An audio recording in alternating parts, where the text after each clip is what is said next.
On the morning of July 1st, 1916, the rolling hills of northern France didn't look like a graveyard. As the dawn mist began to dissipate over the Picardy countryside, the day emerged with a brilliant pastoral serenity. Larks flittered and sang in the clear sky, while crimson poppies and yellow grass swayed in a gentle summer breeze. But beneath this tranquil surface, tucked away in chalky, narrow trenches, more than 100,000 men were shivering in what they would later describe as an interminable period of terrible apprehension. They were waiting for a sound that would tell them to climb out of the earth and into a world that, they were promised, no longer had anyone left to fight back. For 7 days, the British and French artillery had unleashed a dance of hell. Over 1.5 million shells had been fired at the German lines, a bombardment so intense that the ground heaved like a continuous band of cotton wool was being laid over it. On the other side of the wire, German soldiers were huddled in deep underground bunkers called Stollen, some 40 feet below the surface. The psychological torture was absolute. Men became hysterical in the darkness as their dugouts crumbled around them, burying comrades alive. Even the rats became hysterical, scurrying into the flimsy shelters to escape the concussive force that shook the very foundation of the world. The British commanders were confident. They believed the wire was cut and the enemy was obliterated. General Rawlinson even assured his men that they would simply walk over and take possession of the German positions. But the reality was a technical catastrophe. As many as 30% of the British shells were duds, 1.5 million pounds of explosives that never went off. The shrapnel shells, designed to kill men in the open, had merely bounced off the thick German barbed wire, leaving the defenses largely intact. At 7:20 a.m., 10 minutes before the great advance, the earth truly erupted.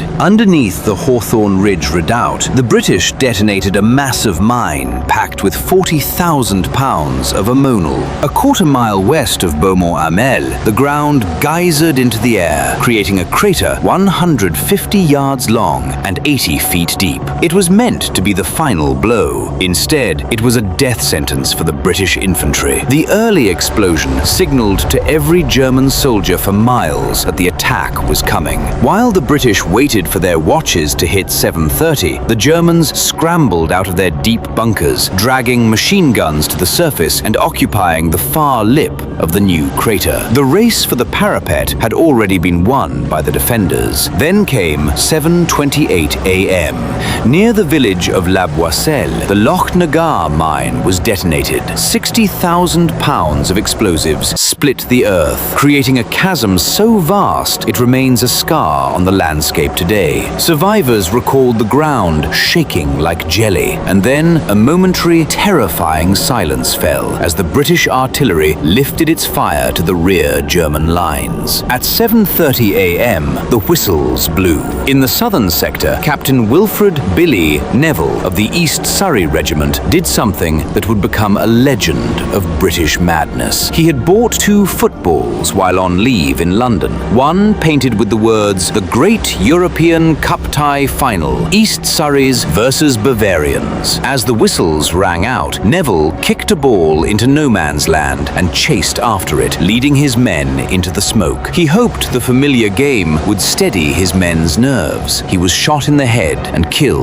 just outside the German wire within the first 5 minutes. Across the 18-mile front, tens of thousands of men clambered up wooden ladders. They were weighed down by a staggering 66 to 70 pounds of equipment, rifles, rations, sandbags, and tools for a victory they were sure was coming. This weight made running impossible. They were ordered to advance at a steady walking pace in long, straight lines. As they stepped into the sunlit morning, the German machine guns opened fire. A German gunner later described the sight as a sunlit picture of hell. The British troops were sitting ducks, mown down like meadow grass at harvest time. One signaller, watching from the rear, recalled weeping as he saw his comrades move forward only to disappear into a wall of lead and smoke. In some sectors, the men were struck down before they had even cleared their own barbed wire. Nowhere was the tragedy more concentrated than with the Pals battalions, groups of neighbors, co co-workers and friends who had enlisted together. The Accrington Pals, 720 men strong, rose from their trenches to attack the village of Serres. In less than 20 minutes, the battalion was virtually annihilated. When the roll was called that evening, only 116 men were able to answer. In the town of Accrington, the news arrived when a troop train slowed down near a local street. Soldiers leaned out the windows and shouted to the women below, "Accrington Pals! They've been wiped out!" The streets of the town fell silent as mothers and wives were fetched indoors by weeping neighbors. At Beaumont-Hamel, the Newfoundland regiment, the Blue Poppies, awaited their turn. By 9:15 a.m., the British attack had already failed, but the order came for the Newfoundlanders to advance anyway. They had to climb out of their own support trenches and navigate through their own dead and dying just to reach the front. The Germans had a clear downhill view.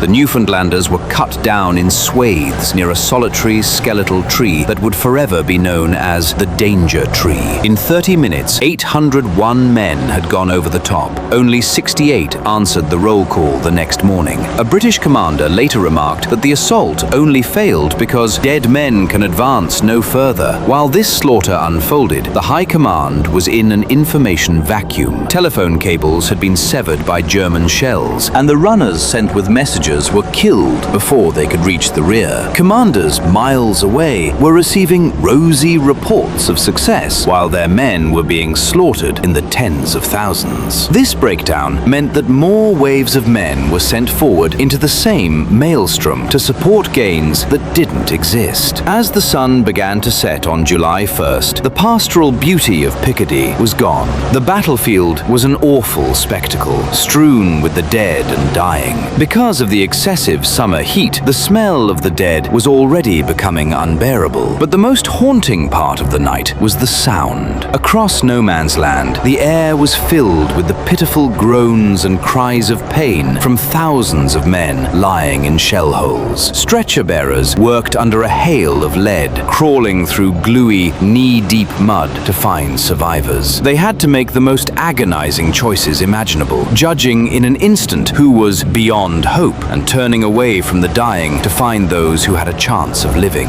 One doctor, John Hayward, recalled the haunting silence of the men who did make it to the dressing stations. They didn't groan, they just sat gasping for air, the only sound the occasional rasp of a match lighting a final cigarette. By the end of that first day, the British Army had sustained 57,470 casualties. Nearly 20,000 men were dead. It remains the bloodiest day in the history of the British military. Back in Britain, the impact was a slow-motion trauma. Standardized letters began to arrive at almost every house in certain communities. Patterns of mourning that had existed for centuries were shattered. The government eventually had to stop publishing weekly casualty lists because the scale of the grief was breaking the national spirit. For the Germans, it was the muddy grave of the German field army. While they held their lines, they had lost their best, most experienced soldiers, a spiritual worth that could never be replaced. The artist Otto Dix, who had spent the day mowing down British infantry with his machine gun, would spend the rest of his life haunted by the skull in no man's land. The Battle of the Somme would drag on for 141 more days, eventually claiming over 1 million casualties on all sides. But it is the morning of July 1st that stays with us, the moment tens of thousands of young men climbed out of the earth, believing the world ahead of them had been destroyed, only to discover it was very much alive and waiting for them. They had not been afraid until they stood up, because once they did, they understood that the plan had never given them a chance.